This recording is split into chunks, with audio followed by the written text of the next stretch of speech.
प्रशंसा सुनना हर व्यक्ति को अच्छा लगता है, लेकिन जो व्यक्ति अपनी आलोचना सुनने का साहस रखता है वही वास्तव में आगे बढ़ता है। इसी पर आधारित है आज की लघु कथा, जिसका शीर्षक है सच्चा हितैषी। आज मणिकरण का मन बहुत चिंतित है, क्योंकि उसकी कड़ी मेहनत रंग लाई। वर्षों से उसके मन ने जो सपना देखा था आज पूरा होने जा रहा था। उसने अपने सचिव से कहा, आज मुझे अपने न्यूज़पेपर के महत्वपूर्ण पद के लिए प्रधान संपादक का चुनाव करना है।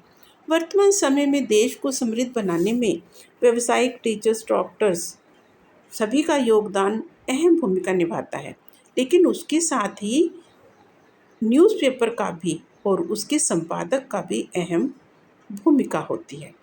मानव होने के नाते व्यक्ति में अवगुण, स्वार्थ की भावना अपने पांव पसारे रहती है।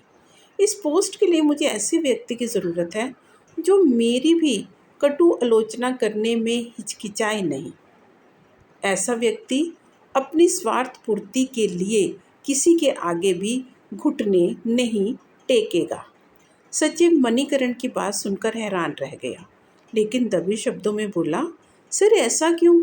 मणिकरण ने सचिव को समझाते हुए कहा, सच्चा हितैषी वही होता है जो आपके दोषों को बताए। यदि आपको अपने दोषों का पता नहीं होगा तो आप उसे कैसे दूर करेंगे? दरअसल प्रत्येक व्यक्ति की अपने बारे में लेकर जो इमेज होती है, वही इमेज दूसरे व्यक्ति के मन में हो यह नामुमकिन है, क्योंकि हम स्वयं अपने बारे में मूल्यांकन करते हुए उतने ईमानदार और सच्चे नहीं होते जितने दूसरे होते हैं। हाँ सर, ये तो 100% सही है, सचिव ने कहा।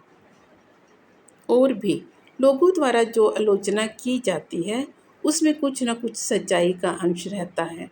उस सच्चाई को जानकर ही स्वयं में सुधार लाया जा सकता है। जो भावात्मक प्रवृत्ति के लोग होते हैं वे अपने बारे में सच्चाई सुनकर क्रोध में आ जाते हैं, लेकिन जो तार्किक प्रवृत्ति के लोग होते हैं वे गुस्से में ना आकर स्वयं से ही तर्क करते हैं और सच्चाई तक पहुंचने की कोशिश करते हैं। लेकिन जो रचनात्मक प्रवृत्ति के लोग होते हैं वे सच्चाई को जानकर दोषों को दूर करने का प्रयास करते हैं। सचिव ने कहा, कुछ लोग ईर्ष्यावश होकर आपको बदनाम करने की कोशिश करें, उनका क्या?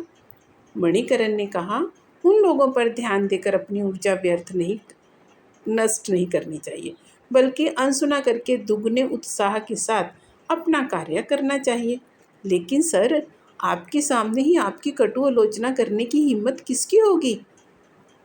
जो सही अर्थों में अपनी पोस्ट की गरिमा को महत्व देगा, व्यक्ति विशेष को नहीं और स्वयं की इच्छाओं को भी नहीं।